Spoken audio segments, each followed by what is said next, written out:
So, wala at ating uumpisahan na.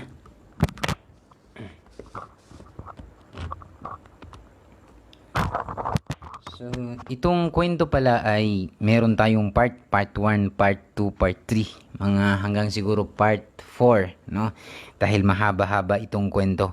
Pero sa bawat kwento ay kukuha tayo ng mga aral, no? Ano ang mga aral sa bawat part nitong kwento natin, inshallah. So, ating uumpisahan, inshallah.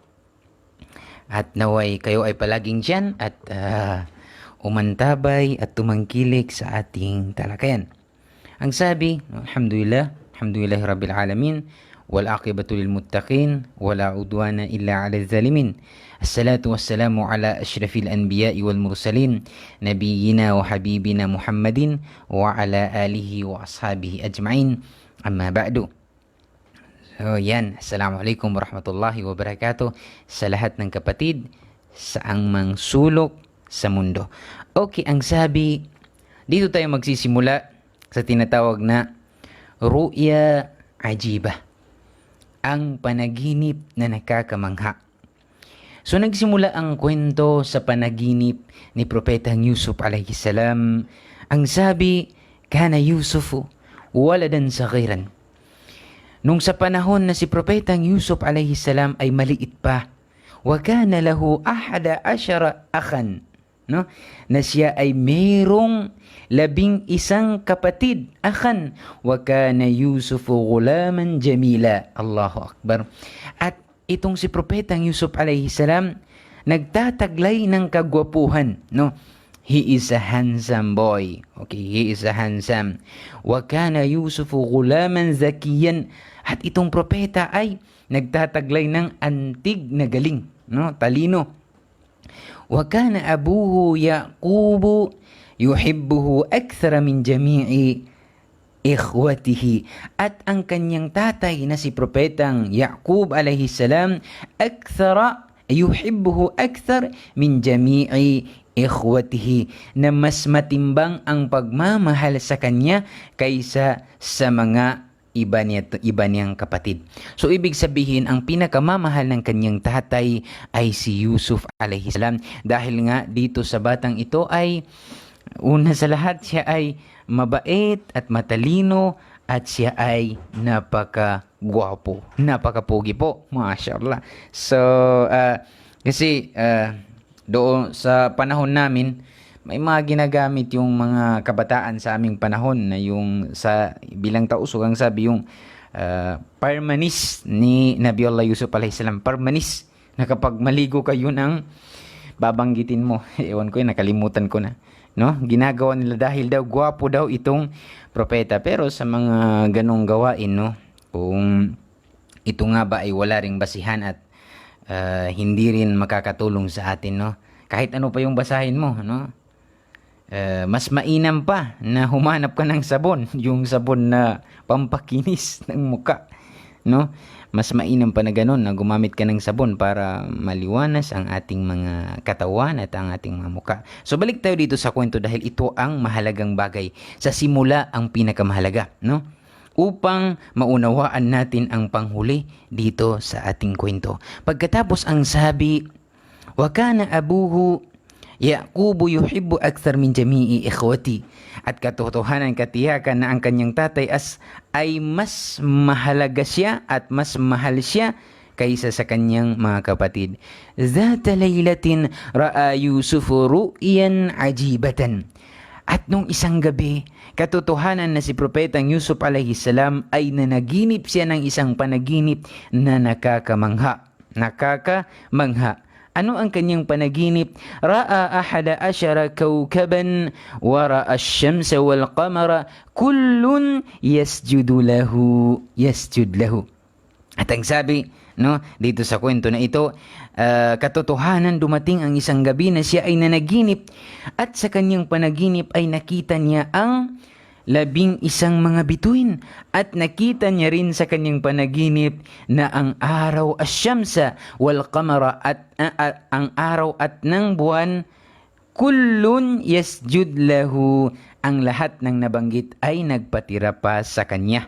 Nagpatira pa sa kanya hindi bilang yung pagsubmita ng pananampalataya bagkus isa yun sa mga pagbigay karangalan, no? Dahil kapag pagsamba, so bawal yun. So sa kanilang panahon, pwedeng magpatira pa ang tao sa tao, pero hindi bilang pagsamba, no? Bilang paggalang, no? Subalit nung dumating ang propeta sallallahu alaihi wasallam ay pinagbawal na sa lahat na magpapatira pa ang tao sa kapwa niya tao dahil isa yon sa pagtatambal. Okay, kapatid kong minamahal sa pananampalatayang Islam, pagkatapos ang sabi dito, ta'ajjaba Yusuf as-saghiru kathiran. Katotohanan na si Propetang Yusuf alaihi salam, ta'ajjaba, siya ay namangha at nagulat at nabigani. Wama fahima hadhihi ar-ru'ya, at hindi niya naunawaan ang kanyang panaginip. Ang sabi niya, Kayfa tasjud? Kayfa tasjudul kawakib? Wasyamsa wal qamar lirajulin? Fakayfa? Bakit magpapatira pa? Bakit magpapatira pa ang mga bituin at ang araw at ang buwan sa isang lalaki? No? Yun ang kanyang katanungan sa kanyang sarili dahil hindi niya naunawaan ang kanyang panaginip. At pagkatapos, kapatid kong minamahal sa pananampalatayang Islam, dhahaba Yusuf as-saghiru ila abihi Yaqub. At pagkatapos pinuntahan niya ang kanyang tatay nung siya ay maliit pa lamang, ang kanyang tatay, at ito nga si Propetang Yaqub alayhi salam. Wahaka lahu hadhihi ar-ru'ya al-ajiba, at sinabihan siya, no, patungkol sa kanyang panaginip na nakakamangha. Sinabihan siya, no, his father told him, no, ang kanyang tatay ay sinabihan po siya. Sinabihan ang ating mahal na propeta na si Yusuf alayhi salam. Ano ang sabi? No, ang sabi, wahaka lahu, at binanggit sa Quran, ya abati inni ra'aytu ahada ashara kawkaba wasyamsa wal qamara ra'aytuhum li sajidin. Ang sabi niya, o aking mahal na tatay, inni ra'aytu, katotohanan ako ay ra'aytu, nakita ko sa aking panaginip, ahada asyara kawkaba. Binanggit ito sa surah Yusuf, no? Suratul Yusuf. Katotohanan, nakita ko ang 11 mga bituin at buwan at araw at ang buwan, ra'aytuhum li sajidin, nakita ko silang nagpatira pa sa akin. Wa kana abuhu Yaqub nabiyan, no, Yaqub nabiyan. Katotohanan ang kanyang tatay ay isa ring propeta. No? Fariha Yaqub bihadhihi ar-ru'ya kathiran. At ang propetang Yaqub alayhi salam ay natuwa at naging maligaya at masaya, no? Dahil sa kwento ng kanyang anak patungkol sa kanyang napanaginipan. Wa qala barakallahu laka ya Yusuf. Ang sabi, naway biyayaan ka ng Allah subhanahu wa ta'ala sa iyong panaginip. Fasayakunu laka sya'nun. Hadhihi ar-ru'ya bisharatun bi'ilmin wa nubuwatin. At ang sabi sa kanya ng kanyang tatay, katotohanan ang panaginip mo, no? Itong panaginip mo, ang sabi ng kanyang tatay, katotohanan na isa ito sa mga palatandaan, no? O isa ito sa pinaka nakakaligayang balita, no? Bisharatun, no? Bi'ilmin wa nubuwatin. Ito ay nakakaligaya o nakatutuwang balita, no, na ito ay isa sa mga palatandaan na ikaw ay bibigyan ng kaalaman, no, na bukod tangi wa nubuwatin, at gagawin kang propeta. Allahu Akbar. So yan. وَقَدْ أَنْعَمَ اللَّهُ عَلَى جَدِّكَ إِسْحَاقَ وَقَدْ أَنْعَمَ اللَّهُ عَلَى جَدِّكَ إِبْرَاهِيم.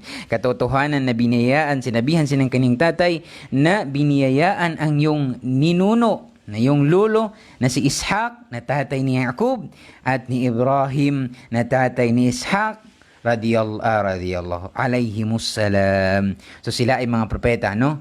Propeta. So yan, kapatid kong minamahal sa pananampalatayang Islam.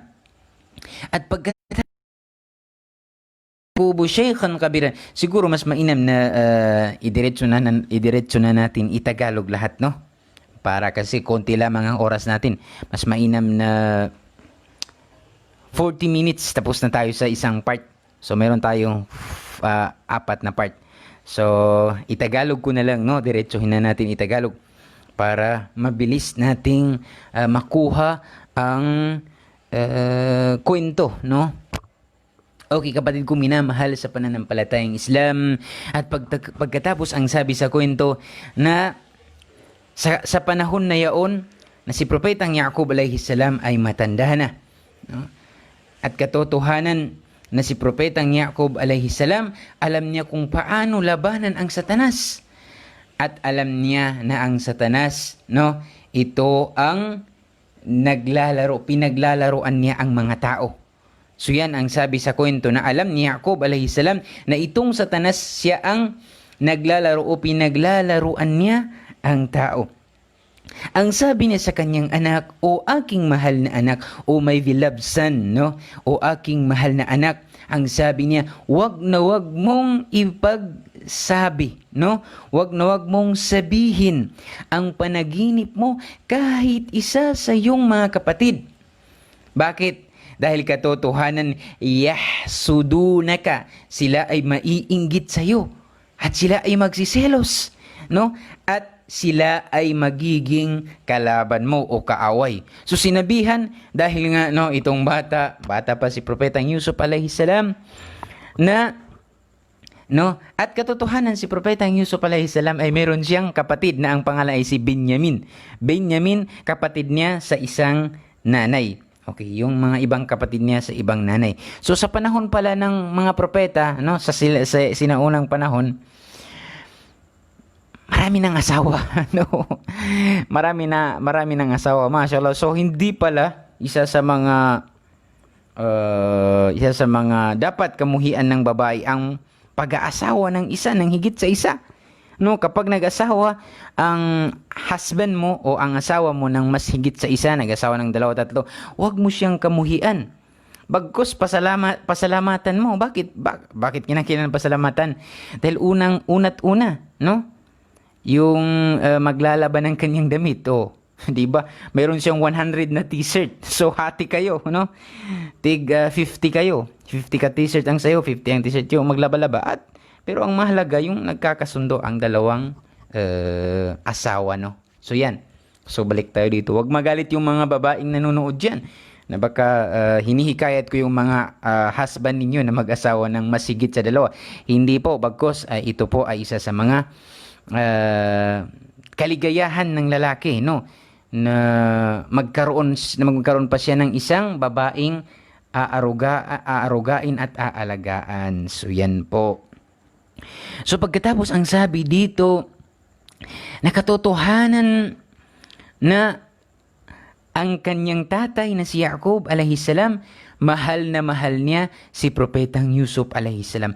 Mas mahigit ang pagmamahal niya dito kay Yusuf alayhi salam dahil siya ang nakakabata, no? Ang nakakabatang kapatid ng 11, no? At yung last yung si Binyamin.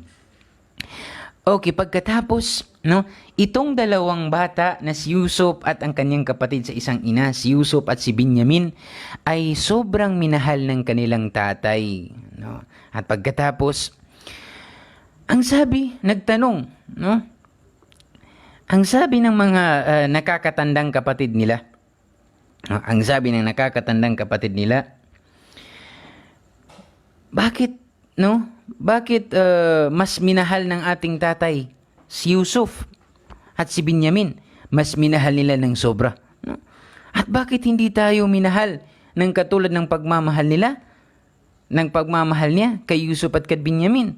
At ang sabi, katotohanan na si Propetang Yusuf alayhi salam at Binyamin, no, ang kapatid ni Yusuf sa isang ina, sila ay mga mahihina at maliliit. Subalit tayo, ang sabi niya, no, limadha la yuhibbuna mithlu Yusuf wa Binyamin, nahnu shababu aqwiya. Ang sabi niya, bakit hindi tayo mahalin ng tatay natin na katulad ng pagmamahal niya kay Yusuf at sa kanyang kapatid na si Binyamin? Tayo ang kabataan na napakalakas. Allahu Akbar. So naging hambog sila sa kanilang lakas, no? Napakalakas, no? At ito ay kamanghang-mangha na pangyayari, no? At ang pagkatapos, katotohanan si Yusuf ay anak na maliit dahil sa kanyang kaliitan, no? Dahil sa kanyang pagiging bata, فحكى فحكى الرؤيا لإخوته وغضب الإخوة وغضب الإخوة جدا لما سمعوا الرؤيا واشتد حسدهم. Nah, ang sabi, katotohanan dahil sa kanyang batang pag-iisip, ang Propeta Yusuf alayhis salam, nasabi niya at naikwento niya ang kanyang panaginip na pinagbawalan siya ng kanyang tatay na huwag magsabi o magsalita sa kanyang kapatid. Subalit, nasabi niya ito sa kanyang mga kapatid at nung marinig ng kanyang kapatid, sila ay nagalit ng sobra, at mas naging matimbang, mahigit ang pagsiselos nila kay Yusuf alayhis salam. At pagkatapos ano ang kanilang ginawa, kapatid kong mananampalataya sa relihiyong Islam? Sila ay nagtipon-tipon, Sila ay nagtipon-tipon sa isang araw. At ang sabi nila, Uqtulu Yusuf, ang sabi ng isa sa kanila, patayin ninyo si Yusuf. O siya kaya ay itapon ninyo sa malayong lupain. Hinaidhin yakuno abukum lakum khalisan. At kapag nagawa ninyo ito, ang ating tatay, ang inyong tatay, ang ating tatay ay magiging, yung pagmamahal niya ay maibibigay na lang sa atin, Tayo na lang ang kanyang mamahalin. At katotohanan, ang kanyang pagmamahal ay mapasa ating lahat. At ang sabi naman ng isa sa kanila, ang sabi, hindi, huwag. Bal, ang sabi, subalit, alquhu fi bi'rin fi tarikin ya'khudhu ba'da as-sayyara, ba'dul musafirin. Subalit ang sabi niya, wag, hindi, mas mainam na ihulog natin siya sa balong malalim ng sa ganon kapag may dumaan na mga tagalakbay na siya ay makikita at siya ay mapupulot. So yan ang kanilang plano. Ang una, siya ay patayin. Ang ikalawang plano, siya ay itapon sa malayong lupain, sa malayong lugar. Ang ikatlo, siya ay ihulog doon sa, saan ba yun? Doon sa balong malalim. Ilal ghaba, doon sa, ano yung tawag sa Tagalog? Yung, nakalimutan ko yung kahulugan sa Tagalog, Yung ghaba, in English, forest. Sa Tagalog, ano ba yun? Nakalimutan ko ata.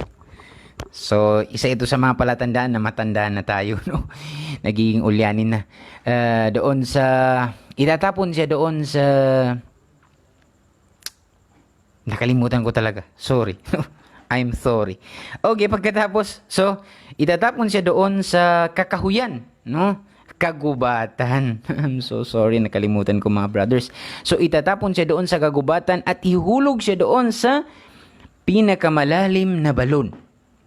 Okay. At pagkatapos, kapatid ko, sa pananampalataya, wawafaqa alayhi jami'ul ikhwa.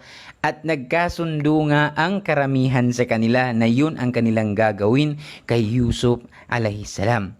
At pagkatapos, nung sila ay magkasundo na sa kanilang plano, sa kanilang masamang misyon, sila ay nagpunta kay Yaqub alayhis salam.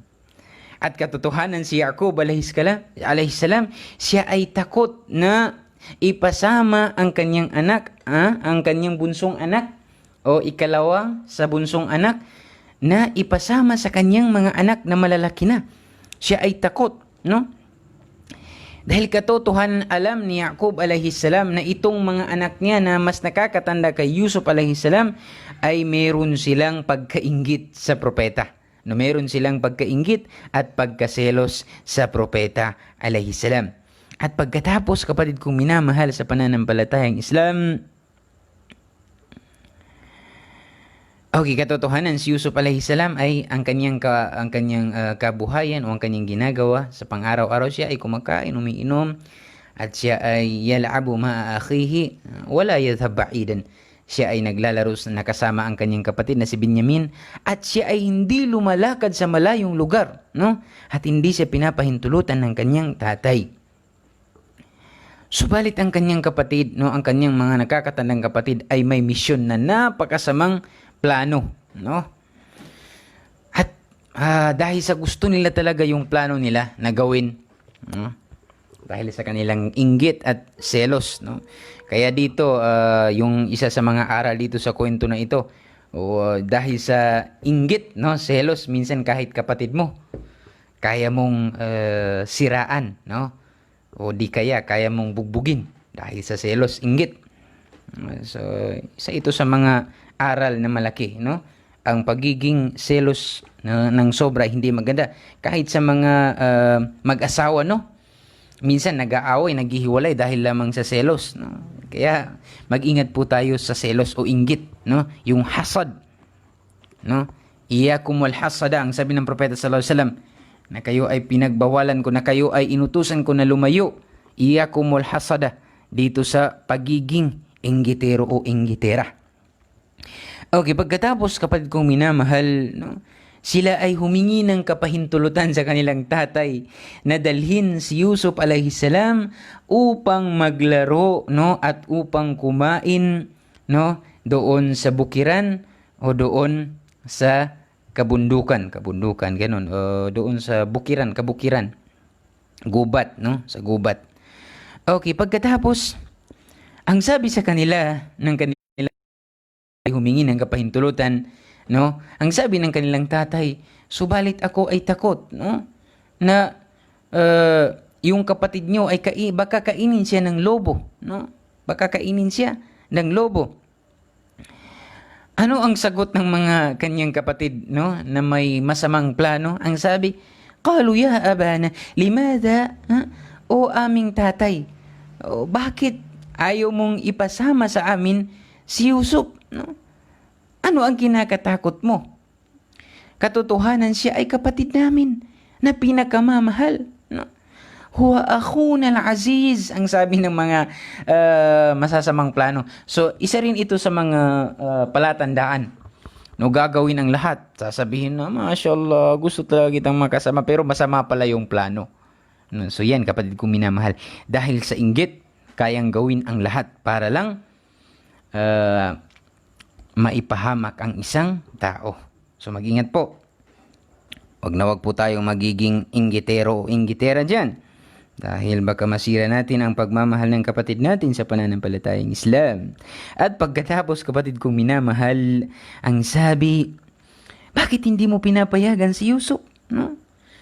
Nakatotohanan na kami ay pupunta lamang sa bukiran upang maglaro at kakain ng mga prutas. Ang sabi sa Banal Quran, arsilhu ma'ana gadan yarta' wa yal'ab wa inna lahu lahafizun. Ang sabi sa Quran, ang sabi, ipahintulot mo na sa amin na siya ay makasama, no? Gadan, bukas, upang kami ay kakain, upang siya ay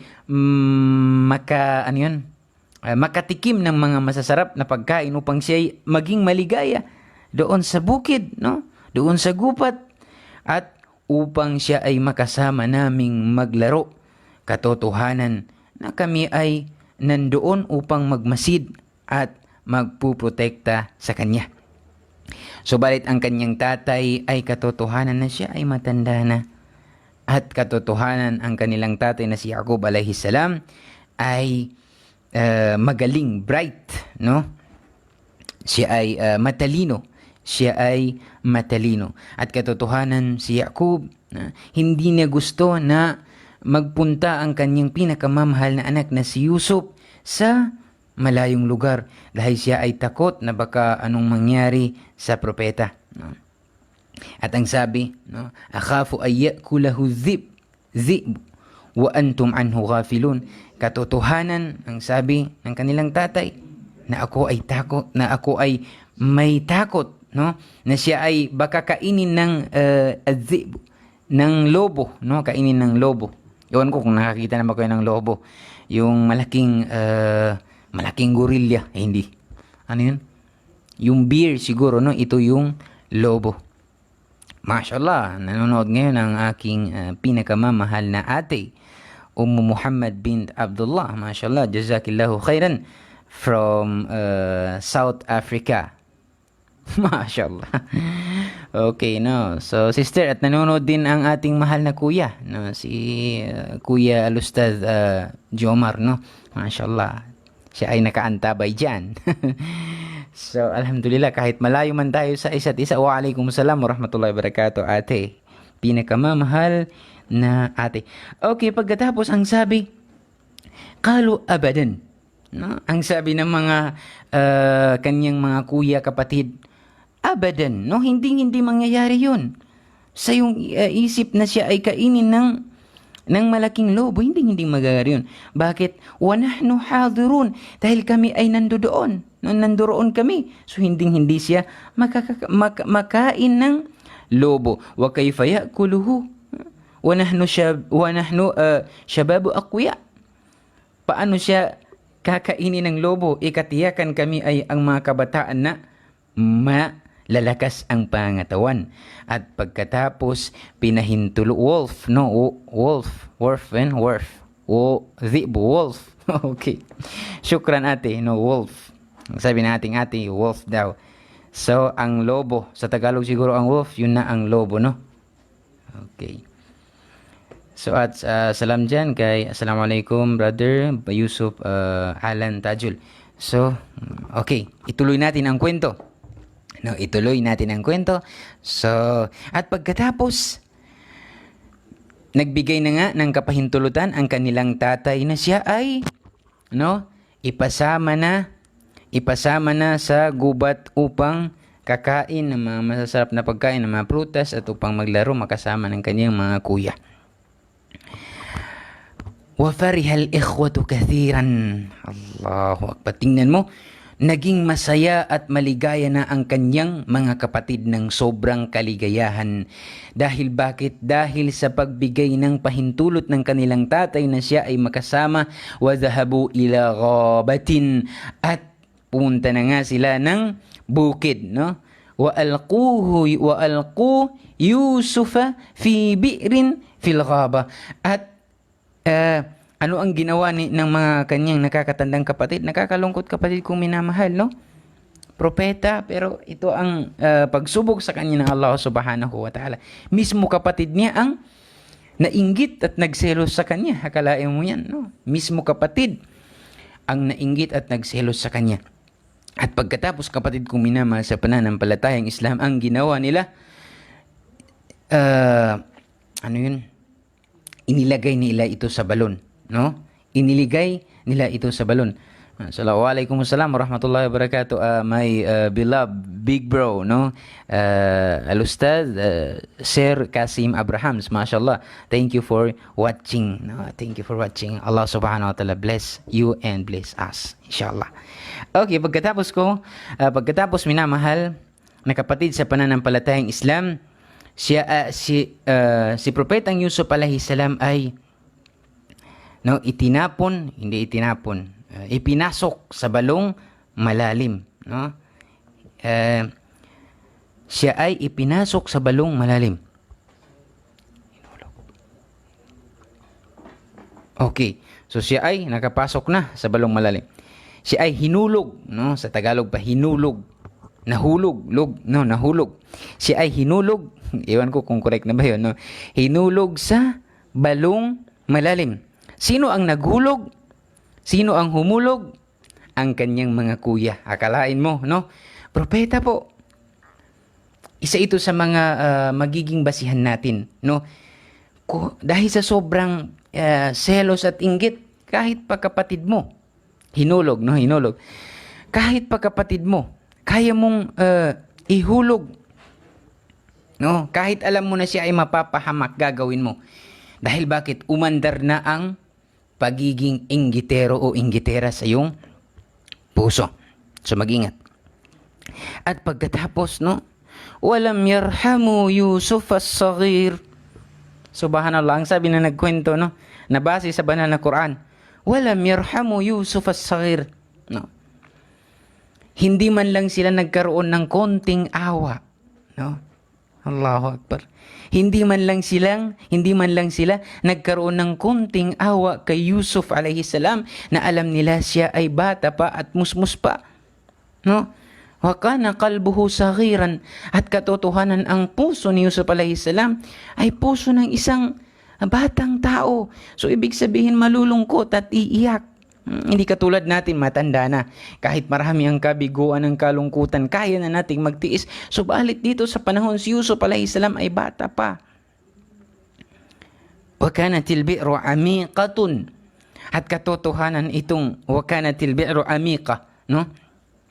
Wa kanatil bi'ru amiqatan. Katotohanan itong balong malalim, ay itong balon ay napakalalim. Allahu Akbar, no? Kawawa talaga. Wa kana al-bi'ru muzlimatun, wa kana al-bi'ru muzlimatan. At katotohanan itong balon ay madilim. Wa kana Yusuf wahidan. Wa kana Yusuf wahidan. At katotohanan si Yusuf nasa loob ng balon ay mag-isa lamang. Allahu Akbar, kalahin mo. Pero hindi naisip ng kanyang mga kapatid. Kahit alam nila na bata pa, bakit? Dahil sumobra na ang kanilang pagsiselos at inggit sa batang propeta. Makakaawa, no, kapatid ko? Subalit, no? Walakin Allah. Subalit ang Panginoong Allah, Bashara Yusufa, no? Pinasaya siya ng Allah subhanahu wa ta'ala. Wa qala lahu, ang sabi sa kanya, la tahzan wa la takhaf, inna Allah ma'ak. Katotohanan, o Yusuf alayhi salam, huwag kang malungkot at huwag kang matakot. Katotohanan ng Allah, ang kanyang pagpuprotekta, ang kanyang pagmamahal ay nasa sayo. Ibig sabihin, puprotektahan ka ng Allah subhanahu wa ta'ala. At katotohanan itong pangyayari, no? Itong pangyayari na ito ay mangyayari sa pagdating ng panahon, no? Na ikaw mismo ang magbabanggit sa mga kapatid mo kung ano ang kanilang ginawa nung ikaw ay bata pa. Allahu Akbar. So yun, no? Tinulungan siya ng Allah subhanahu wa ta'ala. At nung makaalis na ang kanyang mga kapatid, ano, at nagawa na nila ang kanilang layunin, ang kanilang intensyon na ihulog sa balong malalim ang kanilang kapatid, sila ay nagtipon na naman, no? Nagtipon na naman. Sila ay nag-usap-usap na naman. Ano ang kanilang sinabi? Ang sabi ng isa, ano na lang ang ating gagawing rason sa ating tatay pagdating natin sa bahay na hindi na natin kasama si Yusuf? Ano ang ating gagawin? Ang sabi ng isa sa kanila, o ang iba sa kanila, ang sabi, sasabihin natin, no? Di ba binanggit ng ating tatay na katotohanan siya ay takot na baka kainin si Yusuf ng lobo o ng wolf, no? At yun ang ating gagawing rason. Sasabihin natin, o aming mahal na tatay, na katotohanan na si Yusuf ay kinain ng lobo, no?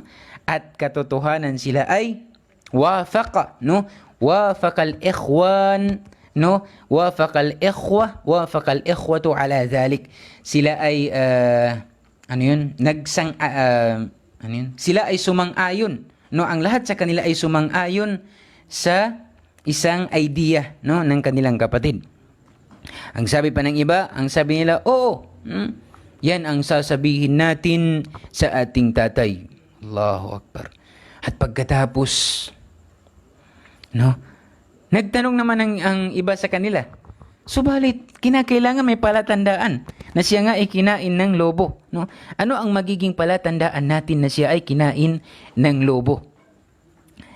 Ano ang ginawa nila? Wa akhadhal ikhwatu qabshan wa zabahuhu. At kumuha nga ang ibang kapatid ni Yusuf alayhi salam ng kambing, wa zabahuhu, at kinatay nila ito, kambing, no? Kambing. At pagkatapos, no, ang sabi dito, at kinuha nila ang damit, no? Ang isa sa mga damit ni Propetang Yusuf alayhi salam, kinuha nila ito at nilagyan nila ng dugo ng kambing. Subhanallah. Wa farihal ikhwatu jiddan, at naging masaya ang kanyang kapatid. no, na ipamuka sa kanilang tatay na patay na ang kanilang kapatid. Allahu Akbar. At pagkatapos, kapatid kong minamahal, at ito na ang panghuli sa panahon na sila ay dumating na sa kanilang tatay. Ang sabi sa Banukuan, waja'u abahum isya'a yabkun. At katotohanan, dumating na nga itong kanyang mga kapatid na naghulog sa kanya sa balong malalim. No? Dumating na sa bahay sa panahon ng Isya, isa sa unang gabi, no? Isa sa mga panahon sa pagdating ng unang gabi, Isya, katulad ng kanina. At nung dumating na nga ito, qalu ya abana, ang sabi nila, o aming mahal na tatay, katotohanan na kami ay pumunta sa kabukiran, no? Pumunta sa kabukiran, at katotohanan na iwan namin si Yusuf alayhi salam, na iwan namin si Yusuf, no, dahil sa aming kabisihan, no, dahil sa aming kaligayahan, no, at pagkatapos siya ay faakalahu dhib, siya ay kinain ng lobo. At pagkatapos waja'u ala qamisihi bidamin kadhib, at pinakita nila sa kanilang tatay ang ang damit ni Yusuf alayhi salam na may dugo ng kambing. Ang sabi, ito tatay, no, aming mahal na tatay, ito ang basihan na si Yusuf alayhi salam ay patay na, at pinakita nila ang damit ni Yusuf na may dugo, no. Subalit, no, ang kanilang tatay ay propeta. Ang kanilang tatay ay propeta, at katotohanan siya ay malaki ang kaalaman, no? At katotohanan ang kanilang tatay mas nakakaalam, no? At mas magaling at mas matalino kaysa sa kanyang mga anak na nagplano upang ihulog sa balong malalim si Yusuf alayhi salam. At pagkatapos, kapatid kong minamahal sa pananampalatayang Islam,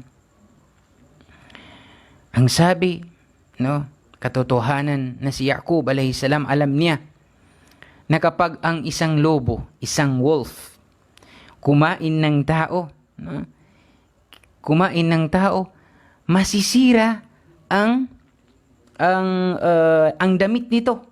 Subalit nung makita niya yung damit na dinala ng kanyang mga anak, hindi ito nasira, no? Hindi ito nasira, no? Kaya alam niya na ang kwento ng kanyang mga anak ay kasinungalingan, annahu damun kadhib, wa anna qissata, no, at katotohanan ang kanilang kwento patungkol sa lobo na kumain kay Yusuf alayhi salam, qissatun mawdu'atun, ito ay kwento na gawa-gawa lamang nila. Ang sabi niya sa kanyang mga anak, katotohanan, ang kwento na ikwento niyo sa akin, no, ay kwentong walang katotohanan. Subalit naghahanap lang kayo ng rason, sa inyong mga plano o pinano, no? So yan, ang sabi pa niya, fasabrun jamil, ang mas mainam sa akin ay magtitiis na lang ako, no? Magtitiis na lang ako at tatanggapin itong mga pagsubok na dumating sa akin. So yan, kapatid kong minamahal sa pananampalatayang Islam. So diyan po tayo natapos, insyaAllah subhanahu wa ta'ala. Okay, hindi pa, meron pa last, no? Nung si Yusuf alayhi salam, pagkatapos nito, konti na lang at tayo ay magtatapos dito, insyaAllah. Doon naman tayo sa part 2 bukas ng gabi. Samahan po kami hanggang matapos siguro sa part 4 lang. Part 4 ganun, insyaAllah. So tatapusin natin. So kayo na lang po yung mga medyo hindi magkatugma yung pagbigay natin ng Tagalog, no? Kayo na lang po yung bahalang mag-ayos po ng Tagalog natin, insyaAllah. So maraming salamat. Pagkatapos, so dito na tayo sa balong malalim.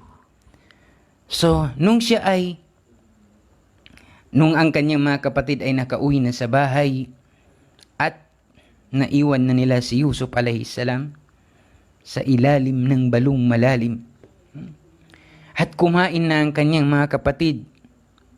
Kumain na ang kanyang mga kapatid ng mga pagkain. At sila ay natulog na sa mga higaan. No? Sa mga higaan. Subalit si Yusuf alayhis salam, siya ay walang pagkain sa loob ng balong malalim. Siya ay walang pagkain. No? At siya ay walang higaan. Wa nasiyal ikhwan Yusuf. At nakalimutan na siya ng kanyang mga kapatid. Wa namu, at nakatulog na ang kanyang mga kapatid. Wa ma nama Yusuf alayhis salam. Wa ma nasiya ahadan. Subalit si Yusuf alayhis salam, hindi siya nakatulog sa gabing yaon. At hindi niya nakalimutan ang bawat isa sa kanyang mga kapatid. Kalain mo, no? Allahu Akbar. Dahil sa kalungkutan niya. Subalit si Yaqub alayhis salam, no, sa gabing yaon ay hindi nakatulog. Dahil naaalala niya si Yusuf alayhis salam. At ganoon din si Yusuf alayhis salam, sa loob ng balong malalim, naaalala niya ang kanyang mahal na tatay. At nung sa panahon si Yusuf ay nasa loob ng balong malalim, katotohanan itong balon ay malalim. At itong balon na ito ay nasa kagubatan. At katotohanan, no, sa loob ng kagubatan ay napakalungkot. Napakalungkot dahil wala kang maririnig.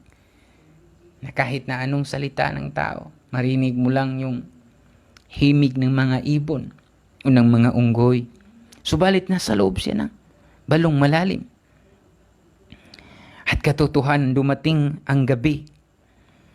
At itong gabi ay napakadilim. Si Yusuf alayhis salam, mag-isa lamang sa loob ng balong malalim. So yan, kapatid kong minamahal sa pananampalatayang Islam, ang ating part 1 sa kwento ni Yusuf alayhis salam. Dahil hindi natin pwedeng tapusin lahat ng kwento dahil medyo mahaba-haba. So inshallah subhanahu wa ta'ala. So ang panghuli po, ano po ba yung mga aral na makukuha natin sa kwentong ito? So isa sa pinakamalaking aral itong inggit at pagsiselos, no? Ang inggit at pagsiselos sa mga magkapatid. Halimbawa, ikaw at ako ay may kapatid, no? Tapos may pamana ang ating magulang.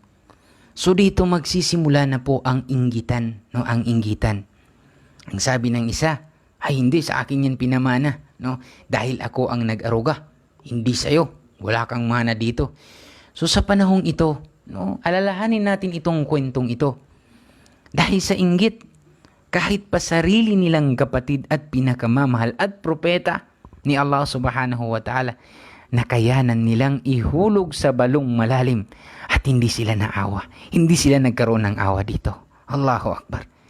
Ano ang naging dahilan? Dahil lamang sa selos.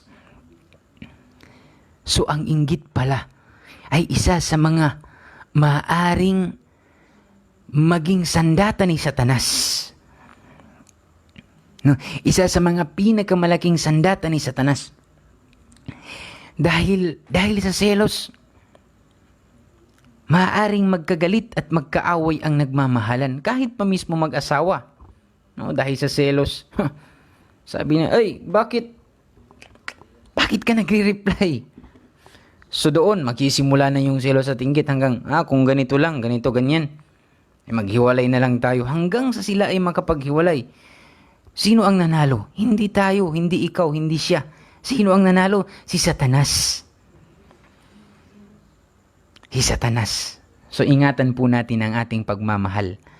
At kung sa panahon na ikaw ay magkiselos na, sabihin mo na, Ya Allah, ay ialis mo sa akin ang pagkaingit at pagkaselos. No? Ialis mo sa aking puso. Ako, alam mo, minsan naiinggit ako. No? Ako, nagsiselos din ako. Pero saan? Nagsiselos ako sa mga kaibigan ko. Kaibigan ko na sila ngayon, mashallah, no? Sa tuwing nakikita ko at minsan parang nalulungkot ako na sila ay nakapag-aral na ng ibang bansa, no? Mashallah, yung iba ustad, sheikh na sila. At yung iba nagka-graduate na ng ibang bansa. Mashallah. Parang kailan lang kami ay magkasama. So nagiselos ako, no? Nagiselos ako sa kanila na sana inshallah darating yung araw na biyahe, makapunta ng ibang bansa para mag-aral ng Islam, para ipagpatuloy ang pag-aaral inshallah. Yun ang isa sa mga pangarap ko inshallah. Pero nga dahil hindi na tayo magrarason, no? Kahit ano pa yung rason natin ay kailangan talaga magsumikap para makalabas ng ibang bansa at makapag-aral. So inshallah. Pero yung pagkiselos na ganun, hindi yun kasalanan, no? Hindi yung kasalanan. Yung magselos ka dahil sa siya ay marami ang kaalaman at gusto mo siyang matularan. So hindi yun pagsiselos na magkakaroon ka ng kasalanan. No, pero yung halimbawa, yung kapatid mo naging mayaman, pagsilosan mo, sabi mo bakit naging mayaman siya, no? Ako at naging, so yun, magkakaroon na ng sakit sa puso. Hanggang dumating yung panahon na hindi mo na siya papansinin. Bakit? Ay mayaman na yan, mayaman.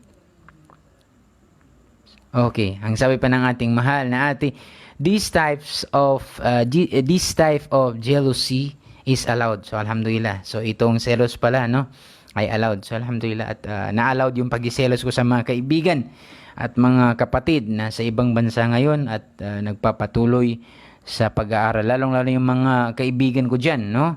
Diyan sa Cairo, Egypt, no, inshallah. At naway ipanalangin natin sa Allah subhanahu wa ta'ala, no? Tulungan ako naman na lang inshallah na makabalik ako diyan sa inyo, no?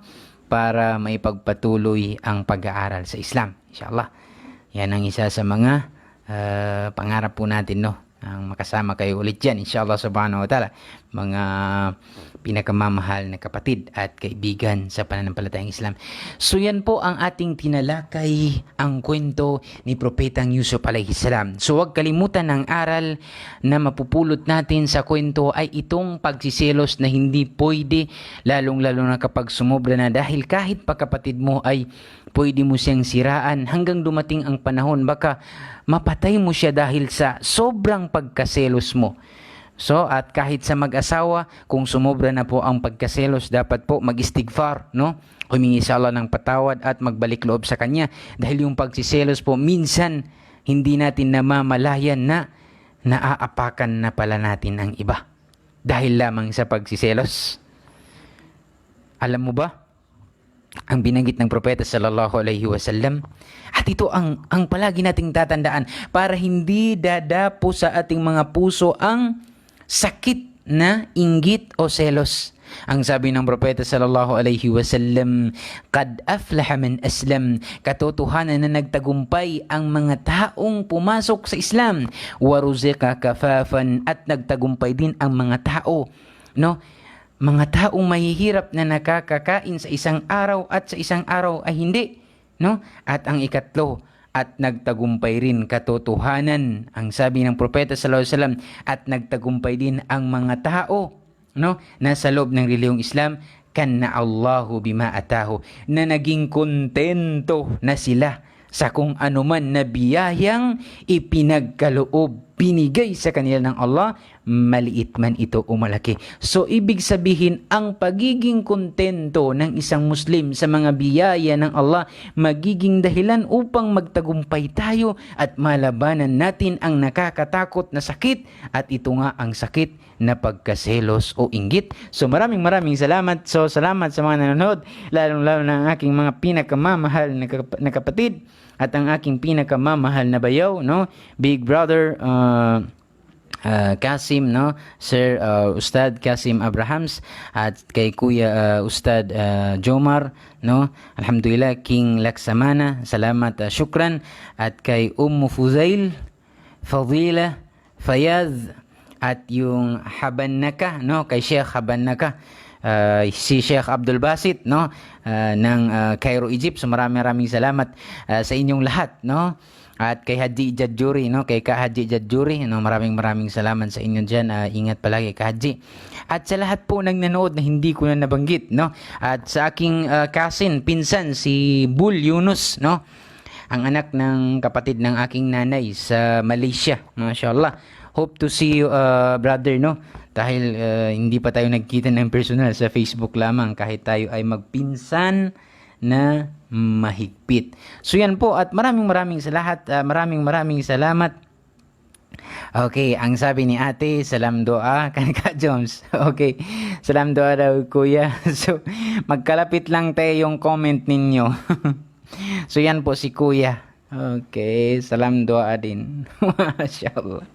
Okay, so maraming salamat. Alhamdulillah, at sa biyaya ng Allah subhanahu wa ta'ala, at patuloy pa rin tayong binibigyan ng Allah ng lakas, no? At magandang pangangatawan, kahit malungkot ngayon, kahit gusto nating pumunta ng masjid, no, hindi tayo nakakapunta. At kahit gusto nating bumiyahe papunta ng ating mga pamilya, pero hindi pa rin. Pero ang kinakailangan, magtiis lang, no? As-sabru. Ang sabi pa nga ni Yaqub alayhi salam, fasabrun jamil, no? Ang pinakamainam sa kanya ay magtiis na lamang at hindi na magtatanong. So yan. So isa yan. Okay, salam doa din ka matun kanyo, sabi ni kuya.